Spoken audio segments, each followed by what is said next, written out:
একদিন বিশ্বনবী বললেন, বান্দার কোনো হক আল্লাহ কোনোদিন ছেড়ে দেয় না। আল্লাহর হক আল্লাহ মাফ করে, বান্দার হকের মাফ নাই। যদিও আমি নবী, আমার উপর যদি কোনো হক থাকে বলো, আমি দিয়ে দেব।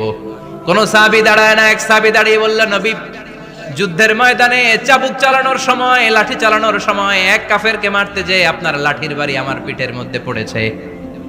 আপনি যেহেতু এই কিসাসটা আদায় করতে চান, আপনার পিঠে আমি লাঠির বাড়ি মেরে এটারে শোধবোধ করে দিতে চাই। সাইয়েদনা ওমরে ফারুক হাতের জামা এরকম পড়তে শুরু করছে, আয় এদিকে আয়, তোরে শোধবোধ করাই। বিশ্বনবী বললেন, ওমর রাখো, এটা বান্দার হক, মিটাতে দাও। বিশ্বনবী বললেন, আসো, তুমি এসে আমার পিঠে লাঠি দিয়ে চাবুক দিয়ে বাড়ি মারো। সাহাবী বলে, ও নবী, তখন দুর্ভিক্ষের সময়ের যুদ্ধ ছিল, আমাদের গায়ে জামা ছিল না। যখন আপনি আমার চাবুকটা পিঠের মধ্যে মেরেছেন, আমার পিঠে তখন জামা ছিল না।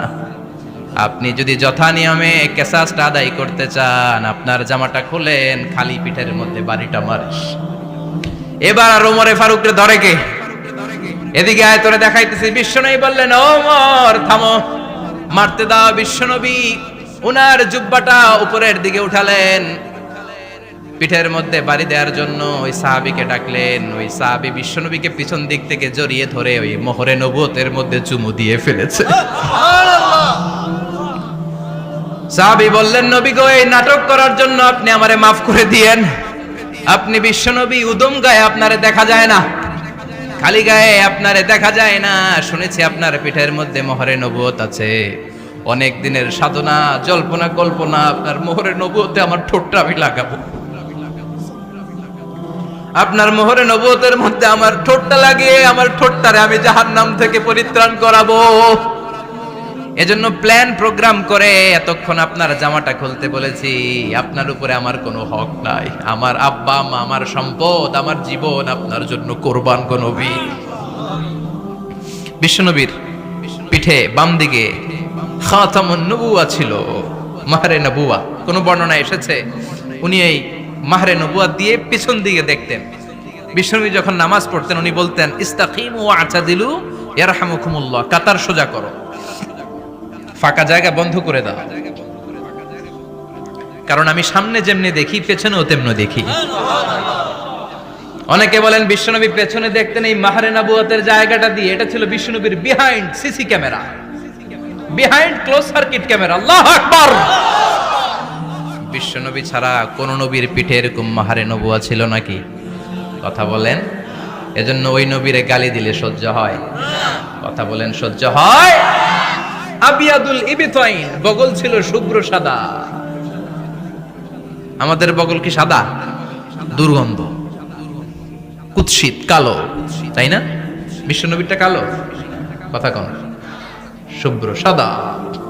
আমরা দোয়া করি এভাবে। বিশ্বনবী মাঝে মাঝে দোয়া করতে করতে, বৃষ্টির জন্য যখন দোয়া চাইতেন, আরাফার ময়দানে যখন দোয়া চাইতেন, দোয়া করতে করতে হাতটারে উপরের দিকে করতেন। সবাই এরকম হাত তোলেন, সবাই হাত তোলেন। বিশ্বনবী মাঝে মাঝে আবেগের চোটে এইখান থেকে হাতটা এই জায়গায় নিয়ে যেতেন। সুবহানাল্লাহ। বিশ্বনবী যখন হাত আবেগের চোটে উপরের দিকে উঠাতেন, বিশ্বনবীর বগল দেখা যেত। সাহাবারা বলতেন, হাত্তা ইরা বায়াদু ইবতাইহি, এই সুযোগে আমরা দেখতাম ওনার বগলটা ধবধবে সাদা, কোনো দাগ ছিল না। মুস্তাওয়াল জাবিন, প্রশস্ত ললাট ছিল। আসাম্মুল আনফ, খাড়া নাক ছিল। বিশ্বনবীর নাক কিন্তু বোচা ছিল না। এরকম চ্যাপটা নাকরে আপনারা কোম্পানিগঞ্জে কি বলেন? চাকমা? কি নাক? হ্যাঁ, বুসা। বিশ্বনবীর নাক এই চাকমা স্টাইলে নাক ছিল না, খাড়া ছিল, খাড়া নাক ছিল। সুবহানাল্লাহ পড়ে। মুফাল্লিজুল আসনান, দাঁতগুলো ছিল পরিপাটি। বিশ্বনবীর দাঁতের দিকে তাকালে, বিশ্বনবীর হাসির দিকে তাকালে মনে হতো হাসিতে যেন মুক্তা ঝরে। বিশ্বনবী দেখতে কেমন ছিল আন্দাজ পাচ্ছেন না মোটামুটি? এই চমৎকার দেহটা নিয়ে যখন আয়নার সামনে দাঁড়াতেন, বিশ্বনবী জোস জোস পোজ দিতেন না। এখনকার ছেলেপেলেরা বলে আয়নার সামনে দাঁড়াইয়া দেই জোস জোস পোজ, আছে না নাই? বিশ্বনবী জোস জোস পোজ দিতেন না। বিশ্বনবী আয়নার সামনে দাঁড়িয়ে বলতেন, আল্লাহুম্মা হাসানতা খালকি ফাহসিন খুলুকি ও আল্লাহ, আমার চেহারাটা যেমনি আপনি সুন্দর বানিয়েছেন, আমার হৃদয়টারেও সুন্দর করে দেন। What a attitude, what an attitude! কি অ্যাটিটিউড ছিল ওনার! আমরা আয়নার সামনে সেজে পড়ে দাঁড়ালে চুলকে সাইজ করি, পাং করি, স্টাইল করে, ডিজাইন করি। বিশ্বনবী সুন্দর চেহারাটা নিয়ে যখন আয়নার সামনে দাঁড়াতেন, বলতেন, আল্লাহ, আমার চেহারাটা যেমনি সাদা, হৃদয়টারেও সাদা করে দেন। কিছু মানুষ আছে চেহারা সাদা, হৃদয় কালো, আছে না নাই? কিছু মানুষ আছে চেহারাটা কুচকুচে কালো, অন্তরটা সাদা, এমন মানুষও আছে না নাই? বিশ্বনবীর ভেতরও সাদা, বাহিরও সাদা। সুবহানাল্লাহ। আর এই সুন্দর সাদা দেহ নিয়ে আয়নায় দাঁড়িয়ে পড়তেন, আল্লাহ, চেহারা যেমনি সুন্দর, চরিত্রটাও সুন্দর করে দেয়। এজন্য আয়নার সামনে দাঁড়িয়ে এই দোয়ার দরকার আছে না নাই? পড়তে রাজি আছেন? মনে থাকবে না মাহফিল শেষ ভুলে যাবেন? মনে থাকবে? আয়নার সামনে আপনি যখন দাঁড়াবেন, আপনার স্ত্রী যখন দাঁড়াবে, আপনার বাচ্চারা যখন দাঁড়াবে, বলে দিবেন, বাবা, আয়নার সামনে দাঁড়ানোর দোয়া পড়ো। কত অসাধারণ দোয়া!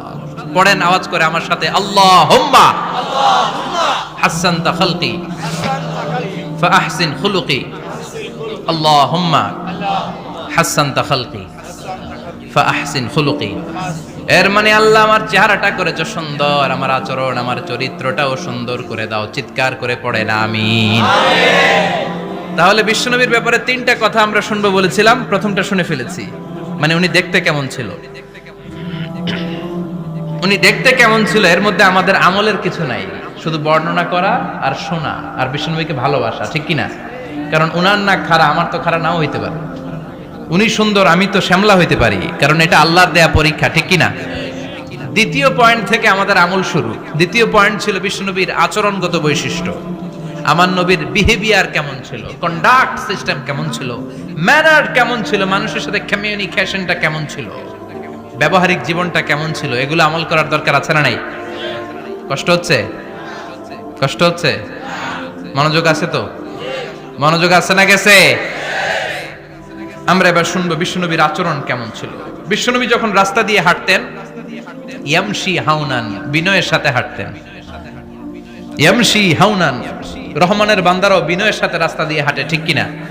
ওয়া ইবাদুর রাহমানিল্লাযীনা ইয়ামশুনা আলাল আরদি হাওনান ওয়া ইযা খাতাবাহুমুল জাহিলুনা ক্বালু সালামা। রহমানের বান্দারা যখন রাস্তা দিয়ে হাঁটে, বিনয়ের সাথে হাঁটে, তারা অহংকার প্রদর্শন করে না, মানুষের সাথে বিনয়ের সাথে রাস্তা দিয়ে হাঁটে। এজন্য রাস্তা দিয়ে যখন হাঁটবো, বিনয়ের সাথে হাঁটবো। রাজি আছেন তো? নাকি অহংকার প্রদর্শন করে হাঁটবেন?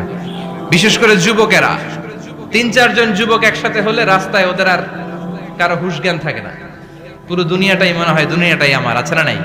না, মুরব্বীকেও সম্মান করবা, মহিলাদেরকে সম্মান করবা, তোমার জায়গায় তুমি হাঁটবা, ভদ্রভাবে হাঁটবা। ভদ্রভাবে হাঁটার দরকার আছে না নাই?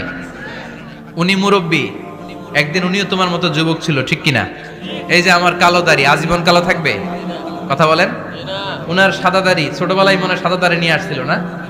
হ্যাঁ, উনিও একদিন তাগড়া যুবক ছিল, উনিও কোম্পানিগঞ্জ বাজারে দাঁড়ালে লোকজন তাকিয়ে থাকতো, ঠিক কিনা? তার মানে রং ধরা যৌবন জং ধরে শেষ। যৌবন সব সময় থাকে না, সার্টেন একটা পিরিয়ডের জন্য আল্লাহ দিয়েছে।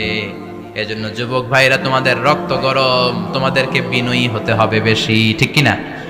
রাজি আছো তো সবাই? বিশ্বনবী বিনয়ের সাথে হাঁটতেন। ওয়াকানা ইয়াতাবাসসাম, সবসময় মুচকি হাসতেন। কি করতেন? মুচকি হাসেন তো আপনারা? হাসেন না? মুচকি হাসবেন, কারণ মুচকি হাসতে পয়সা লাগে না।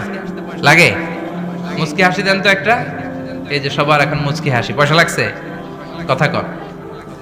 তাবাসসুমুকা ফি ওয়াজহি আখিকা সাদাকা, you would smile to your brother, it's a charity. তুমি তোমার ভাইয়ের দিকে তাকিয়ে যে মুচকি হাসবে, এত সদকা দেওয়ার সওয়াব হয়ে যাবে। বিশ্বনবী সব সময় মুচকি হাসতেন। হাসি 3 ধরনের, তাবাসসুম, দিহক, কাহকাহা। কাহকাহা মানে অট্ট হাসি, আলিফ লাইলার দত্তরা যেমন হাসি দেয়, ওই হাসি। এটা নামাজের মধ্যে কেউ দিলে নামাজও শেষ, ওযুও শেষ। আর দিহক, হালকা আওয়াজে হাসি, সামান্য দাঁত দেখা যায় মাঝে মাঝে। বিশ্বনবী মজা করে এরকম হাসি দিতেন। কিন্তু সব সময় বিশ্বনবীর ঠোঁটের মধ্যে মুচকি হাসি লেগেই থাকতো। তাহলে আমরা বিনয়ের সাথে হাঁটবো, নাম্বার 1। নাম্বার 2, সবসময় মুচকি হাসবো। রাজি আছেন? ঘরে যেই স্ত্রীকে একটা মুচকি হাসি দিবেন, আজকে রাতেই দিবেন, যেই একটা মুচকি হাসি। রাজি আছেন? হ্যাঁ, ভালোবাসা বাড়াই দিবে কে? কথা কয় না। ভালোবাসার কথা আসলে আওয়াজ কমে যায়। ভালোবাসার কথাও কোরআনে আছে না নাই? আল্লাহু আকবার। আল্লাহ দাম্পত্য জীবনের ভালোবাসা তুমি বাড়িয়ে দাও। ইদাল তাফাতা ইলতাফাতা জামিআন। এই দুই একজন ওঠা বসা করতেছে কেন? ওঠা বসা করা যাবে না, বসেন।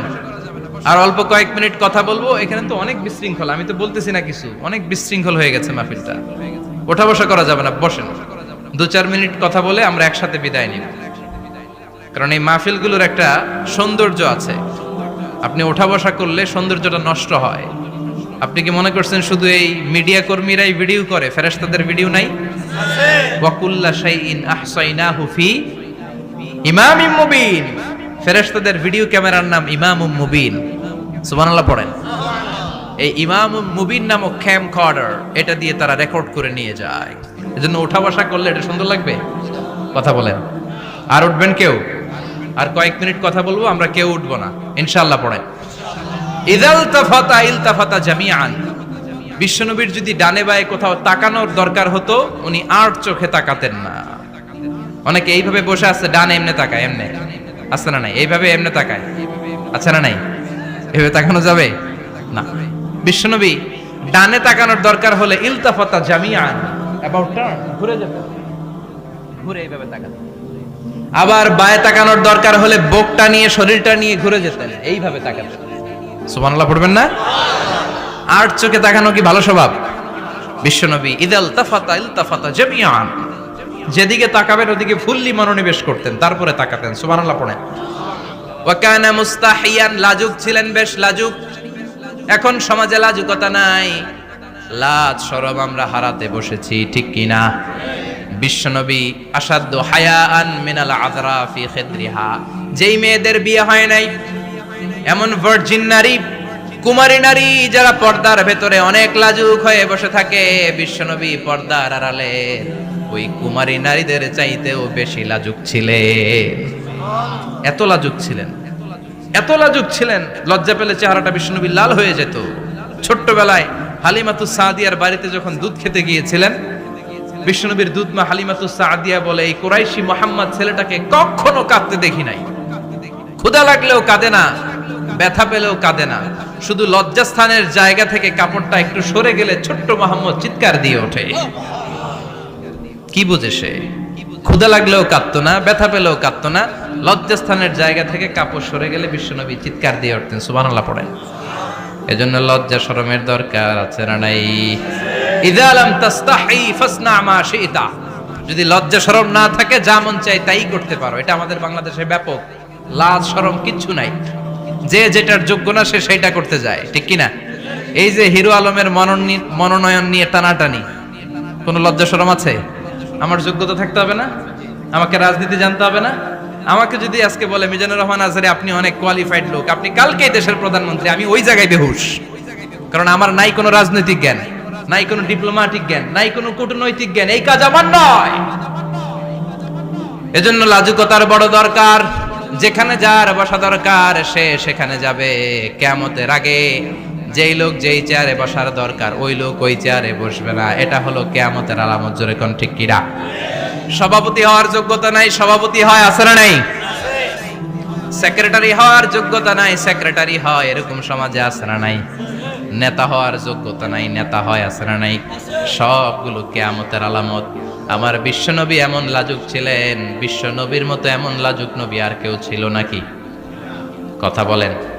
ওয়া কানা আসহাবুল মাইমানা, বিশ্বনবী ডানপন্থী ছিলেন। কি পন্থী? কি পন্থী? মুষ্টিবদ্ধ ডান হাতটাকে এরকম উপরের দিকে করেন আর চিৎকার করে বলেন, বিশ্বনবী কোন পন্থী ছিল? আমরা কোন পন্থী? জান্নাতে কারা ঢুকবে? কোন বামপন্থীর স্থান জান্নাতের ভেতরে হবে? চিৎকার করে বলেন, কোন নাস্তিক জান্নাতে ঢুকতে পারবে? এজন্য নবীদের মতো ডানপন্থী হতে হবে। জোরে কোন ঠিক কিনা? বিশ্বনবী সব ভালো কাজগুলো ডান দিক দিয়ে করতে পছন্দ করতেন। জামা পরলে ডান দিক দিয়ে, খাবার বিতরণ করলে ডান দিক দিয়ে, মুসাফা করা শুরু করলে ডান দিক দিয়ে ভালো কাজ বিশ্বনবী পছন্দ করতেন। সুবহানাল্লাহ পড়েন। আসহাবুল মাইমানা, বিশ্বনবী মেহমানদারি করতে পছন্দ করতেন। আমরা করি তো? মেহমানদারি করান? মেহমান ঘরে আসলে ভালো লাগে? খারাপ লাগে কার কার দেখি? সবার ভালো লাগে, কিন্তু আমরা অনেকে খুশি হই না। মেহমান আসলে নাখোশ হই, নিজে খাইতে পাই না। মেহমান আইছে কে? খাওয়ামু কইতে, খাওন নাই, যেন ও খাওন বানাইছে। খাওন পাঠায় কে? রিজিক দেয় কে? গোটা বিশ্বের সবাই মিলে আমরা একটা চাল বানাতে পারবো নাকি? ও মিয়া চাইনিজ চাউল না, চাইনিজ ডিম না, ওগুলা সবাই পারে, ঠিক কিনা? আল্লাহর বানানো ন্যাচারাল চাল, গাছের মধ্যে হওয়া যেই চাল, ধান আল্লাহ তৈরি করেছে, এরকম ধান, এরকম একটা পেয়ারা, এরকম ছোট্ট একটা কমলার টুকরা গোটা বিশ্বের সবাই মিলে বানাতে পারে নাকি? এজন্য রিজিকের মালিক কে? মেহমান আপনার রিজিকে ভাগ বসাতে আসে না, সে তো তার রিজিক নিয়ে আসে, সে আরো এসে আপনার রিজিকে বরকত ঢুকিয়ে দিয়ে যায়। চিল্লা এখন ঠিক কিনা? কারণ আমরা বরকতে বিশ্বাসী। বরকত বিশ্বাস করেন? 5 লাখ টাকা মাসে কামায়, ডাইন হাতে বা হাতে, আছে না নাই? হালাল হারাম ইচ্ছা মতো কামায়, মাস শেষে কিচ্ছু থাকে না, এরকম ডাকাইত আছে না নাই? হসপিটালের একটা বিল পরিশোধ করতে 3 লাখ চলে যায়, ঋণের বোঝায় জর্জরিত, রাতে ঘুম নাই, তার মানে বরকত নাই। আরেকজনের বেতন 20,000, কয় হাজার? বাড়ি ভাড়া 6,000, বাজার খরচ 6,000, ছেলে মেয়ের স্কুলের বেতন 6,000, বেড়ায় দান করে আরো 1,000, আরো থাকে। সুবহানাল্লাহ পড়েন। দিস ইজ কল্ড বারাকা। 20,000 এর বেতনের ভিতরে বারাকা ছিল, 5 লক্ষ ইনকাম, 1 টাকাও নাই, ঠিক কি না? এজন্য কোটি টাকার মালিক দেখলে মনে করবেন না অনেক সুখ। এই দুনিয়ার জীবনটা ধোঁকা, মোহাচ্ছন্ন হয়ে আছি আমরা। এটা ধোঁকা, এটা মরিচিকা, এটা চাকচিক্যময় একটা জায়গা। মৃত্যুর পর মনে হবে একটা দুঃস্বপ্ন ঘটেছিল আমার, বিশাল এক জগৎ পড়ে আছে সামনে। দুনিয়াটাই ধোঁকা, দুনিয়াটাই মোহের জায়গা, আমরা সবাই মোহাচ্ছন্ন হয়ে আছি। দুনিয়ার উদাহরণ হলো 3টা লাশ আর 4টা স্বর্ণের টুকরার সমান। 3 জন যুবক কাজের জন্য বেরিয়েছে, পথিমধ্যে 4টা স্বর্ণের টুকরা পেয়েছে। যুবক কয়টা? স্বর্ণ পাইছে কয়টা? মহা খুশি, খুশিতে বাকবাকুম, 4টা স্বর্ণের বড় বড় টুকরা পেয়েছে। আমরা আজীবন খেলে বসে খেয়ে যেতে পারবো, কিচ্ছু লাগবে না আমাদের। 3 বন্ধু বলে ভাগ করি, আরেকজন বলে ক্ষুধা লাগছে।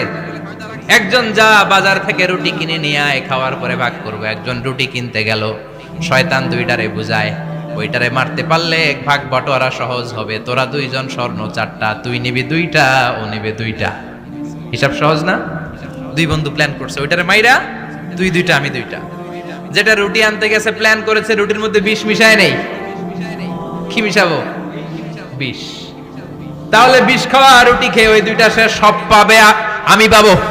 ভাগাভাগির কিছু নাই, সব যাবে আমার কাছে।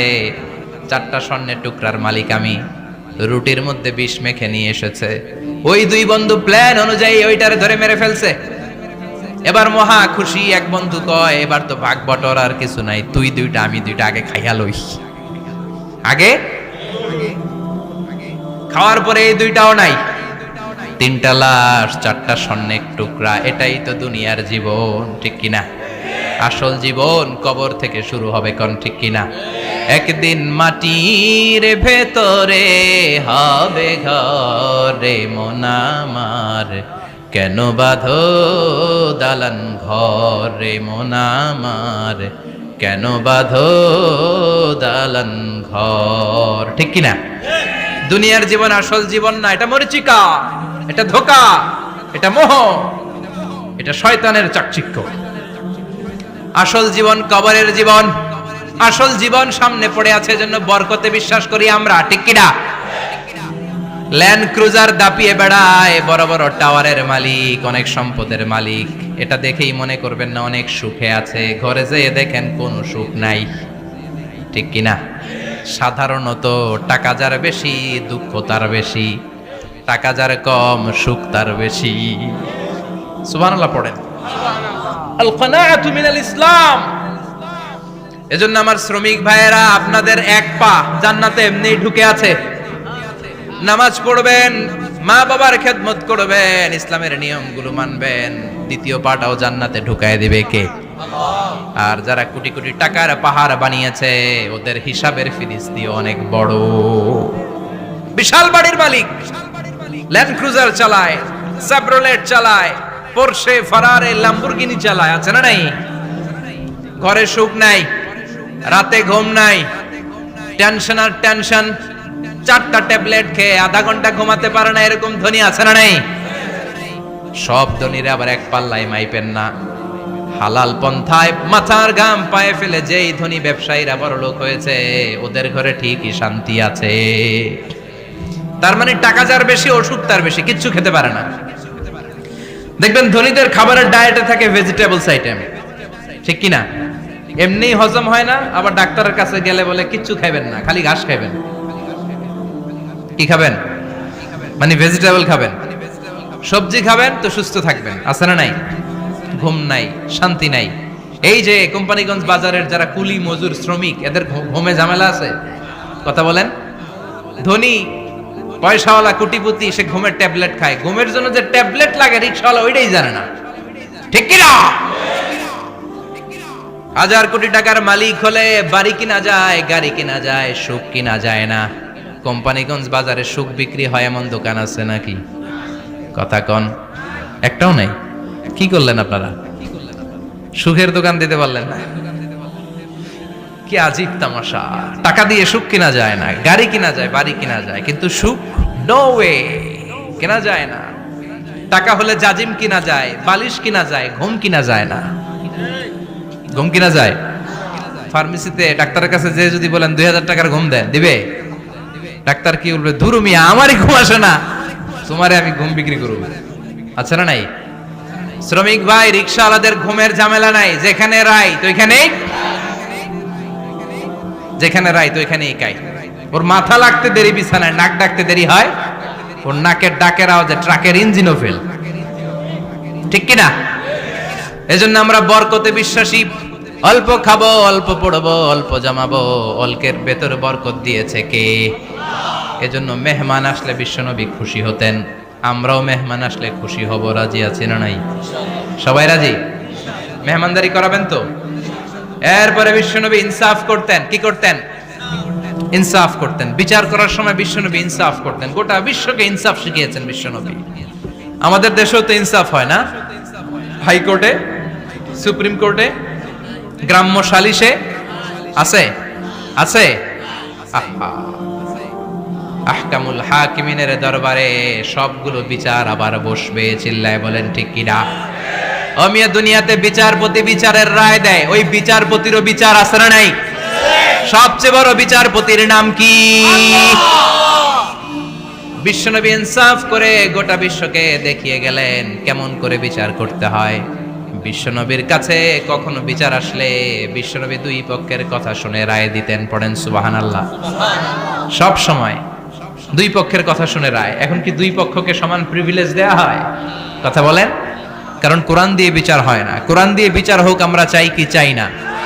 আমার সংসদ ভবনের ভেতরে কোরআনের আইন দিয়ে সংসদ ভবন কায়েম হোক আমরা চাই কি চাই না? সেনাবাহিনীর ভেতরে দরবার হলগুলোতে যখন আলোচনা বসে কোরআন মাঝখানে থাকবে, চিল্লায় বলেন ঠিক কিনা? দেশের সবগুলো ক্যান্টনমেন্টের ভেতরে কোরআন থাকার দরকার আছে না নাই? সবগুলো আদালতের ভেতরে কোরআন থাকার দরকার আছে না নাই? কোরআনের আইন অনুযায়ী আমার দেশের সব নিয়ম কানুন চলবে আমরা চাই কি চাই না? এই কোরআনের আইনের বিরুদ্ধে যদি কোনো আইন পাশ করা হয়, আমরা ওই আইনের বিরুদ্ধে চিৎকার করে বলেন ঠিক কিনা? আমরা এই কোরআনের জন্য সব বাজি রাখতে রাজি আছি। আমরা জীবন বাজি রাখতে রাজি আছি। আমরা দেহের তাজা রক্ত বিলিয়ে দিতে রাজি আছি। জোরে বলেন ঠিক কিনা? কোরআনের জন্য কে কে ময়দানে থাকতে রাজি আছেন? হাত উঁচু করে আল্লাহর দেখা।